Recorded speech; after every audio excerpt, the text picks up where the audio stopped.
검진 때마다 골밀도가 떨어졌네요라는 말 들어보신 적 있으시죠? 병원에서는 약만 권합니다. 하지만 사실 뼈는 살아있는 장기예요. 매일 조금씩 부서지고 다시 만들어지죠. 그런데 이 순환이 멈추면 그때부터 뼈가 서서히 약해지기 시작합니다. 한 국제보고에 따르면 50세 이상 여성의 3명 중 1명이 골다공증으로 인한 골절 위험을 경험한다고 해요. 남성도 5명 중 1명은 위험합니다. 하지만 놀랍게도 절반 이상은 자신이 골다공증 전 단계인지조차 모릅니다. 저도 마찬가지였습니다. 60세까지 아무 증상이 없었거든요. 그런데 어느 날 계단을 오르다가 무릎에서 뚝 소리가 났어요. 단순 삐끗인 줄 알았죠. 병원에 가보니 골감 소증이었습니다. 의사 선생님이 이렇게 말씀하시더라고요. 지금부터라도 관리하지 않으면 2년 안에 골다공증으로 넘어갈 거라고요. 그때 깨달았습니다. 뼈는 조용히 무너지는 거구나. 아프지도 않고 표시도 안 나요. 그냥 어느 날 갑자기 부러집니다. 그리고 한번 부러지면 회복이 정말 어려워요. 여러분도 지금 당장은 괜찮다고 느끼실 겁니다. 하지만 50대가 넘어가면 뼈는 매년 1%씩 약해집니다. 10년이면 10%예요. 20년이면 뼈가 거의 절반 가까이 약해지는 거죠. 그래서 오늘 영상이 중요합니다. 끝까지 봐주셔야 해요. 왜냐하면 병원에서는 잘 말해주지 않는 진짜 예방 루틴을 알려드릴 겁니다. 약이 아니라 생활 습관으로 뼈를 지키는 방법이죠. 하루 단 10분만 투자하면 됩니다. 특별한 도구도 필요 없어요. 집에서 누구나 할 수 있는 방법입니다. 저는 이 방법으로 6개월 만에 골밀도 수치를 정상 범위로 돌려놨습니다. 국제 연구 결과를 보면 매일 꾸준히 뼈를 자극하는 운동을 한 사람들은 골밀도 감소율이 40% 이상 낮았다고 합니다. 반대로 아무것도 하지 않으면 자연스럽게 매년 무너져요. 뼈는 근육과 다릅니다. 근육은 한 달만 안 써도 빠지지만 다시 키우면 돌아와요. 하지만 뼈는 한번 약해지면 회복이 훨씬 느립니다. 그래서 예방이 정말 중요해요. 오늘 영상에서는 3가지를 공개합니다. 첫째, 병원에서 잘 말하지 않는 진짜 예방 루틴입니다. 둘째, 하루 10분으로 뼈를 젊게 유지하는 습관이죠. 셋째, 칼슘만 먹으면 된다는 잘못된 상식을 깨드릴 겁니다. 저를 믿고 끝까지 따라와 주세요. 여러분의 뼈를 지킬 수 있는 마지막 기회일 수도 있습니다. 제가 60세에 접어들었을 때 계단을 오르다 뚝 하는 소리가 났다고 말씀드렸죠. 단순 삐끗인 줄 알았는데 검사 결과는 골감 소증이었습니다. 그때 깨달았어요. 뼈는 움직이지 않으면 죽는다는 거요. 의사 선생님이 이렇게 말씀하셨습니다. 뼈는 압력을 받아야 강해진다고요. 그냥 누워만 있으면 뼈가 더 빨리 약해진답니다. 실제로 우주비행사들이 무중력 상태에서 몇 달만 있어도 골밀도가 급격히 떨어진다고 해요. 그래서 저는 그날부터 루틴을 만들었습니다. 처음엔 막막했어요. 헬스장을 다녀야 하나, 비싼 운동기구를 사야 하나 고민했죠. 하지만 의사 선생님이 말씀하시더라고요. 특별한 건 필요 없다고요. 그냥 매일 뼈에 자극을 주면 된답니다. 국내 연구에 따르면 체중부하 운동을 주 3회 이상 한 사람은 골밀도 감소율이 40% 이상 낮았습니다. 체중부하 운동이 뭐냐고요? 걷기, 계단 오르기, 가벼운 제자리 뛰기처럼 내 몸무게가 뼈에 실리는 운동을 말합니다. 그래서 제 루틴은 정말 간단해요. 첫째, 아침 10분 햇볕 아래 걷기입니다. 일어나자마자 집 앞 공원을 한 바퀴 돌아요. 빠르게 걸을 필요도 없습니다. 그냥 편안하게 걸으면 돼요. 햇볕을 쬐면 비타민 D가 만들어지거든요. 둘째, 점심 후 계단 2층 오르기예요. 엘리베이터 대신 계단을 이용합니다. 처음엔 힘들었어요. 숨도 차고 다리도 후들거렸죠. 하지만 일주일만 지나니까 적응되더라고요. 지금은 4층도 거뜬합니다. 셋째, 저녁 식사 후 발 뒤꿈치 들기 20회예요. 이게 정말 효과적입니다. 발 뒤꿈치를 들면 종아리 근육과 함께 다리뼈에 자극이 가요. 20회씩 하루에 3번만 해도 충분합니다. 이 3가지로 6개월 만에 골밀도 수치가 정상 범위로 돌아왔습니다. 의사 선생님도 놀라셨어요. 약도 안 먹고 이렇게 좋아지는 경우는 드물다고 하시더라고요. 중요한 건 꾸준함입니다. 하루 이틀 하고 그만두면 소용없어요. 100일 3개월을 해야 뼈가 반응하기 시작합니다. 처음엔 힘들 수 있어요. 저도 그랬으니까요. 하지만 한 달만 지나면 습관이 됩니다. 국제 연구를 보면 매일 30분씩 걷는 것만으로도 골밀도가 3% 이상 올라간다고 해요. 3%면 1년치 손실을 막는 거예요. 3년이면 원래 상태로 돌아갈 수 있습니다. 여러분도 오늘부터 10분만 투자해 보세요. 아침에 일어나서 집 앞을 한 바퀴 도는 거예요. 그것만으로도 충분합니다. 거창하게 생각하지 마세요. 작게 시작하는 게 중요합니다. 저는 지금도 매일 이 루틴을 지킵니다. 비가 오나 눈이 오나 빠지지 않아요. 왜냐하면 제 뼈가 그걸 원하기 때문입니다. 하루라도 안 하면 뼈가 외롭다고 신호를 보내는 것 같아요.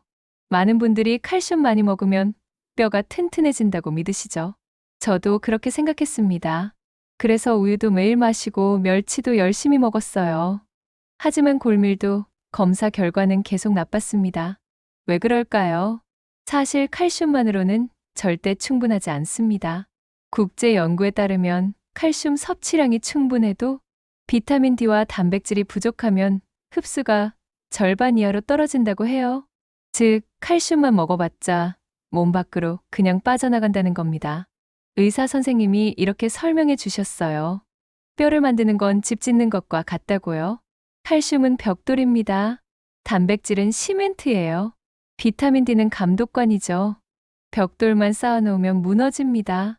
시멘트로 붙여야 하고 감독관이 제대로 지휘해야 튼튼한 집이 완성되는 거예요. 그래서 칼슘만 챙기면 안 됩니다. 세 가지를 균형 있게 먹어야 해요. 첫째, 칼슘은 하루 600에서 800mg 정도면 충분합니다. 우유 한 컵, 멸치 한 줌, 두부밥 뭐 정도예요. 많이 먹는다고 더 좋은 게 아닙니다. 둘째, 단백질이 정말 중요해요. 뼈의 40% 이상이 단백질로 이루어져 있습니다. 단백질이 부족하면 칼슘이 제대로 붙지 않아요. 매 끼니마다 단백질 20g 이상 드세요.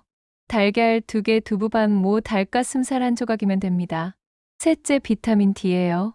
이게 없으면 칼슘 흡수율이 10%밖에 안 됩니다. 90%가 버려지는 거죠. 비타민 D는 햇볕을 쬐면 피부에서 만들어져요. 하루 10분만 햇볕을 쬐도 충분합니다. 하지만 겨울철이나 실내에만 있으면 부족하기 쉬워요. 그럴 땐 보충제를 드세요. 하루 800IU 정도면 됩니다. 약국에서 쉽게 구할 수 있어요. 또 하나 중요한 게 있습니다. 커피와 탄산음료를 조심하세요. 커피를 너무 많이 마시면 칼슘이 소변으로 빠져나갑니다. 탄산음료도 마찬가지예요. 인산이 칼슘 흡수를 방해하거든요. 제가 깨달은 건 이거예요. 뼈 건강은 하나만 잘한다고 되는 게 아니라는 겁니다. 운동도 해야 하고 영양도 챙겨야 해요. 햇볕도 쬐고 잠도 잘 자야 합니다. 전체가 다 맞아떨어져야 뼈가 강해지는 거죠. 그래서 칼슘만 열심히 먹는다고 안심하지 마세요. 단백질과 비타민 D도 함께 챙기셔야 합니다. 이 세 가지가 삼박자를 이뤄야 뼈가 제대로 만들어져요. 국제 영양학회 보고를 보면 세 가지를 균형 있게 섭취한 그룹은 칼슘만 먹은 그룹보다 골밀도가 2배 이상 높았다고 합니다. 그만큼 균형이 중요해요. 앞으로 구체적으로 어떻게 먹어야 하는지 자세히 알려드릴 겁니다. 조금만 더 집중해 주세요. 한할머니 이야기를 들려드릴게요. 평생 농사일을 하신 70대 어르신이십니다. 허리가 굽어도 나는 튼튼하다며 병원을 미루셨대요. 매일 밭에 나가서 일하시고 손주들도 돌보셨죠. 본인은 건강하다고 생각하셨어요. 그런데 어느 날 작은 사고가 일어났습니다. 밭에서 일하다가 돌에 걸려 넘어지신 거예요. 살짝 넘어진 것뿐이었어요. 그런데 고관절이 부러졌습니다. 병원에 실려가셨고 수술을 받으셨죠. 문제는 그 다음이었습니다. 수술 후 회복이 너무 더뎠어요. 6개월 동안 거동을 못 하셨습니다. 침대에만 누워 계셔야 했죠. 화장실도 혼자 못 가셨어요. 평생 남 앞에서 도움 안 받고 살던 분이 식사도 누군가 도와줘야 했습니다. 그분은 이렇게 말씀하셨습니다. 젊을 땐 근육으로 버텼지만 지금은 뼈가 그걸 못 따라가네요. 그 말씀이 제 가슴에 와닿았어요. 아무리 정신이 건강해도 뼈가 무너지면 삶이 무너지는 거더라고요. 실제로 70대 이상 여성의 골절 후 사망률은 20%에 달합니다. 국제 통계예요. 5명 중 1명은 골절 이후 1년 안에 돌아가신다는 겁니다. 왜 그럴까요? 골절 자체보다 합병증 때문입니다. 움직이지 못하면 폐렴이 옵니다. 욕창도 생기고요. 근육이 빠르게 빠지면서 다른 장기도 약해져요. 무엇보다 정신적으로 무너집니다. 평생 독립적으로 살던 분이 갑자기 누워만 있어야 하니까요. 그분은 지금 겨우 걸을 수 있게 되셨어요. 하지만 예전 같지 않습니다. 밭일은 못 하시고 집 안에서만 지내세요. 혼자 외출도 못 하십니다. 넘어질까봐 무서우시대요.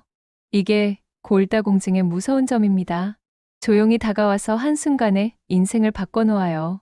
통증도 없고 증상도 없다가 어느 날 갑자기 뼈가 부러지는 거죠. 그리고 그 한 번의 골절이 삶의 독립을 앗아갑니다. 저도 그 이야기를 듣고 정말 무서웠어요. 나도 저렇게 될 수 있겠구나. 지금은 멀쩡해 보이지만 뼈는 이미 약해지고 있구나. 그래서 더 열심히 관리하기 시작했습니다. 국내 연구를 보면 한 번 골절을 경험한 사람은 2년 안에 또 다른 골절을 겪을 확률이 5배나 높다고 해요. 뼈가 한 번 부러지면 전체가 약해진 상태라는 겁니다. 도미노처럼 무너지는 거죠. 그래서 예방이 정말 중요합니다. 한 번 부러지고 나면 늦어요. 회복이 너무 어렵거든요. 지금 괜찮다고 방심하지 마세요. 50대가 넘으면 누구나 위험합니다. 하지만 좋은 소식도 있어요. 뼈는 다시 강해질 수 있습니다. 너무 늦지 않았어요. 지금부터라도 제대로 관리하면 충분히 회복할 수 있습니다. 좋은 소식은 뼈는 다시 강해질 수 있다는 겁니다. 미국의 한 장기 연구에 따르면 6개월 이상 체중 보하 운동을 지속한 시니어 그룹은 평균 골밀도가 3에서 5% 상승했다고 해요. 이게 얼마나 대단한 건지 아세요? 1년에 1%씩 빠지는 게 정상입니다. 아무것도 안 하면 매년 약해지는 거예요. 그런데 운동을 하면 오히려 3에서 5% 올라간다는 겁니다. 3년치에서 5년치를 한 번에 회복하는 거죠. 뼈 세포는 하루도 쉬지 않고 새로 만들어집니다. 우리 몸에서 가장 바쁜 조직 중 하나예요. 매일 낡은 뼈를 부수고 새 뼈를 만들어요. 이걸 골재 형성이라고 합니다. 문제는 나이가 들면 부수는 속도가 더 빨라진다는 거예요. 만드는 속도는 느려지고요. 그래서 골밀도가 떨어지는 겁니다. 하지만 운동과 영양으로 만드는 속도를 높일 수 있어요. 중요한 건 속도보다 꾸준함입니다. 한 달 열심히 하고 쉬면 다시 제자리예요. 뼈는 근육보다 반응이 느립니다. 근육은 한 달만 운동해도 눈에 띄게 커지죠. 하지만 뼈는 3개월은 지나야 변화가 보이기 시작해요. 저도 처음엔 3일 하다 그만뒀습니다. 효과가 안 보이니까 의욕이 떨어지더라고요. 하지만 100일 즉 3개월을 꾸준히 했을 때부터 다리가 단단해지고 허리가 펴졌어요. 계단 오를 때 숨도 덜 차고요. 국내 60대 여성 200명을 대상으로 한 연구가 있습니다. 절반은 매일 30분씩 걷고 절반은 아무것도 안 했어요. 1년 후 결과를 보니까 운동한 그룹은 골밀도가 평균 4% 올라갔습니다. 안 한 그룹은 1% 떨어졌고요. 단순 계산으로 5% 차이예요. 5년 차이입니다. 똑같은 나이인데 한 사람은 5년 젊은 뼈를 갖게 된 거죠. 이게 바로 꾸준함의 힘입니다. 그래서 포기하지 마세요. 지금 시작해도 늦지 않았어요. 70대도 80대도 뼈는 반응합니다. 나이는 숫자일 뿐이에요. 중요한 건 오늘 무엇을 하느냐입니다. 제 친구 한 분은 65세에 시작하셨어요. 처음엔 100m도 못 걸으셨대요. 숨이 차고 다리가 후들거려서요. 하지만 포기하지 않고 매일 조금씩 늘려가셨죠. 1년 후엔 30분 걷기가 가능해졌습니다. 그분 골밀도 검사 결과를 보고 의사 선생님이 놀라셨대요. 1년 만에 이렇게 좋아진 케이스는 처음 본다고요. 약도 안 먹고 운동만으로 이렇게 회복된 거예요. 핵심은 이겁니다. 뼈는 살아있습니다. 죽은 조직이 아니에요. 자극을 주면 반응하고 영양을 주면 자랍니다. 여러분의 뼈도 지금 이 순간에도 새로 만들어지고 있어요. 그러니 희망을 가지세요. 지금부터라도 제대로 관리하면 충분히 회복됩니다. 이제부터 구체적인 방법을 알려드릴 겁니다. 하나하나 따라만 하시면 됩니다. 이제 구체적인 방법을 알려드릴게요. 첫 번째는 먹는 루틴입니다. 뼈의 40% 이상은 단백질로 이루어져 있어요. 칼슘만 뼈가 아니라는 겁니다. 단백질이 부족하면 칼슘이 제대로 붙지 않습니다.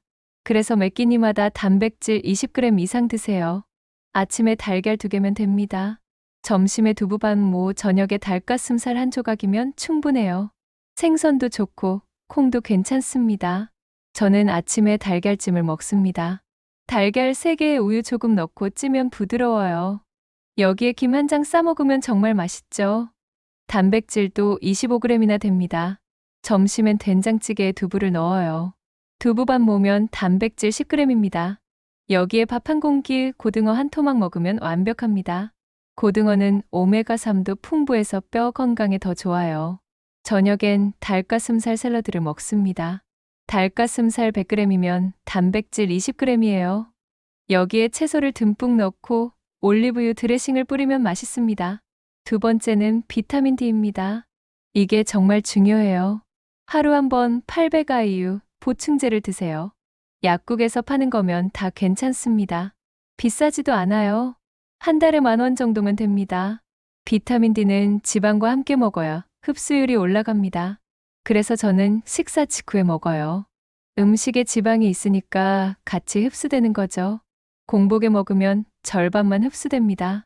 세 번째는 칼슘이에요. 하루 600에서 800mg이면 충분합니다. 우유 한 컵에 300mg, 멸치 한 줌에 200mg, 시금치 한 접시에 100mg 정도예요. 저는 아침에 우유 한 컵, 점심에 멸치 볶음, 저녁에 시금치 나물을 먹습니다. 이것만으로도 하루 칼슘 섭취량이 채워져요. 따로 보충제 먹을 필요 없습니다. 주의할 점이 있습니다. 커피와 탄산음료는 조심하세요. 커피는 하루 2잔까지만 드시고요. 탄산음료는 아예 안 마시는 게 좋습니다. 인산이 칼슘 흡수를 방해하거든요. 그리고 술도 줄이세요. 술을 많이 마시면 칼슘이 소변으로 빠져나갑니다. 하루 한 잔 정도는 괜찮아요. 하지만 매일 소주 한 병씩 마시면 아무리 칼슘을 먹어도 소용없습니다. 국내 60대 여성 100명을 대상으로 한 실험이 있습니다. 위식단을 12주 유지한 그룹의 골밀도는 평균 2.7% 향상됐어요. 단 3개월 만에 이렇게 좋아진 겁니다. 반대로 칼슘만 먹고 단백질을 안 먹은 그룹은 변화가 없었습니다. 심지어 약간 나빠진 사람도 있었어요. 그만큼 균형이 중요합니다. 제 경험상 음식으로 먹는 게 제일 좋아요. 보충제보다 흡수율이 높거든요. 그리고 다른 영양소도 같이 섭취할 수 있고요. 가능하면 자연식품으로 드세요. 이제 운동 루틴입니다. 뼈는 압력을 받아야 강해져요. 무게가 신호가 되는 거죠. 그래서 체중부와 운동이 중요합니다. 첫 번째는 주 3회 이상 빠르게 걷기 30분입니다. 빠르게 걷는다는 건 약간 숨이 찰 정도로 걷는 거예요. 옆 사람과 대화할 수 있을 정도면 딱 좋습니다. 너무 천천히 걸으면 효과가 적어요. 약간 땀이 날 정도로 걸으세요. 저는 월수금 아침 7시에 걷습니다. 집에서 공원까지 왕복 30분이에요. 처음엔 20분도 힘들었습니다. 하지만 2주만 지나니까 적응되더라고요. 지금은 40분도 거뜬해요. 걸을 때 팔을 흔들며 걷는 게 좋습니다. 팔을 흔들면 전신 운동이 되거든요. 그리고 보폭을 약간 크게 해보세요. 평소보다 10cm 정도 더 크게 걸으면 효과가 2배입니다. 두 번째는 주 2회 탄력 밴드나 아령으로 팔다리 근육 운동이에요. 근육이 강해지면 뼈도 같이 강해집니다. 근육이 당기는 힘이 뼈를 자극하거든요. 탄력 밴드는 인터넷에서 10,000원이면 살 수 있어요. 집에서 TV 보면서 할 수 있습니다. 팔 운동 10분, 다리 운동 10분이면 충분해요. 화목 저녁에 합니다. 팔 운동은 간단해요. 밴드를 발로 밟고 위로 당기면 됩니다. 10회씩 3세트만 해도 팔 근육이 단단해져요. 다리 운동은 밴드를 발목에 걸고 옆으로 벌리면 됩니다. 아령은 1kg짜리면 충분합니다. 너무 무거운 건 오히려 위험해요.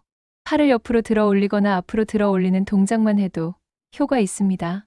세 번째는 틈틈이 발 뒤꿈치 들기 20회씩 하루 3세트예요. 이게 정말 효과적입니다. 아침 양치할 때 한 번, 점심 설거지할 때 한 번, 저녁 TV 볼 때 한 번 하면 됩니다. 발 뒤꿈치를 들면 종아리 근육과 다리뼈에 자극이 가요. 특히 정강이뼈와 발목뼈가 강해집니다. 이 부위가 약하면 넘어질 때 골절 위험이 커지거든요. 처음엔 벽을 잡고 하세요. 균형이 안 잡히면 넘어질 수 있으니까요. 익숙해지면 손 놓고 해도 됩니다. 한 번에 20회가 힘들면 10회씩 2번 나눠서 해도 괜찮아요. 주의할 점이 있습니다.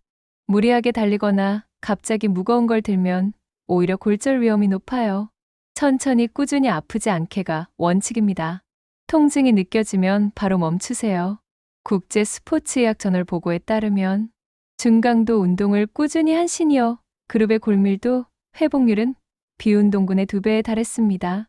중강도란 약간 숨차지만 대화 가능한 수준이에요. 제 경험상 운동은 아침에 하는 게 제일 좋습니다. 아침에 하면 하루 종일 기분이 좋거든요. 그리고 저녁엔 피곤해서 안 하게 되더라고요. 습관을 만들려면 아침 루틴으로 고정하세요. 마지막 팁은 햇빛과 수면 루틴입니다. 매일 오전 10시에서 11시 사이 10분 햇볕 쬐세요. 이 시간대가 자외선은 적고 비타민 D 생성은 최대예요. 얼굴과 팔만 햇볕에 노출해도 충분합니다. 저는 아침 걷기를 10시에 합니다. 걸으면서 햇볕도 쬐는 거죠. 일석이조예요. 겨울철엔 창가에 앉아서 햇볕을 쬐입니다.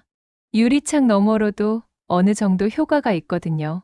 두 번째는 밤 11시 이전 취침입니다. 멜라토닌이 뼈 재생에 도움을 줘요. 멜라토닌은 밤 11시부터 새벽 2시 사이에 가장 많이 분비됩니다. 이 시간에 자야 뼈가 제대로 회복돼요. 저는 10시 30분에 잠자리에 듭니다. 11시엔 잠들려고 노력해요. 처음엔 잠이 안 왔어요. 하지만 매일 같은 시간에 눕다 보니 몸이 적응하더라고요. 지금은 11시만 되면 자동으로 졸립니다. 잠들기 전엔 스마트폰 보지 마세요. 블루라이트가 멜라토닌 분비를 방해합니다. 책을 읽거나 명상을 하는 게 좋아요. 저는 가벼운 스트레칭을 합니다. 세 번째는 스트레칭으로 혈액순환 촉진이에요. 혈액순환이 잘 되면 영양소가 뼈까지 잘 전달됩니다. 아침, 저녁으로 5분씩만 해도 효과 있어요. 목 돌리기, 어깨 돌리기, 허리 숙이기, 다리 펴기 이 4가지만 해도 충분합니다. 한 동작당 10회씩 천천히 하세요. 급하게 하면 다칠 수 있으니 조심하세요. 이제 체크리스트를 드릴게요. 하루 단백질 60g 이상 드셨나요? 비타민 D 꾸준히 섭취하고 계신가요? 주 3회 이상 걷고 계신가요? 햇볕 쬐기 10분 하셨나요? 수면 7시간 이상 주무시나요? 이 5가지만 지키면 됩니다. 거창한 게 아니에요. 하루 30분이면 충분합니다. 30분으로 여러분의 뼈를 지킬 수 있어요. 최종 요약 들어갑니다. 골다공증 예방의 핵심은 약보다 루틴이라는 겁니다. 첫째, 단백질, 칼슘, 비타민 D 균형이에요. 둘째, 체중부와 운동입니다. 셋째, 햇빛과 수면, 리듬 유지예요. 이 3가지만 지키면 골밀도는 반드시 좋아집니다. 제가 증명했고 수많은 연구가 증명했어요. 나이는 핑계가 될 수 없습니다. 지금 시작하면 늦지 않았어요. 저는 이 루틴으로 6개월 만에 골밀도를 정상으로 돌렸습니다. 여러분도 할 수 있어요. 오늘부터 뼈를 위한 하루 10분 함께 시작해요. 좋아요와 구독은 건강한 뼈를 위한 첫걸음입니다. 여러분의 뼈가 100세까지 튼튼하길 바랍니다. 다음에 더 좋은 건강 정보로 찾아뵙겠습니다. 감사합니다.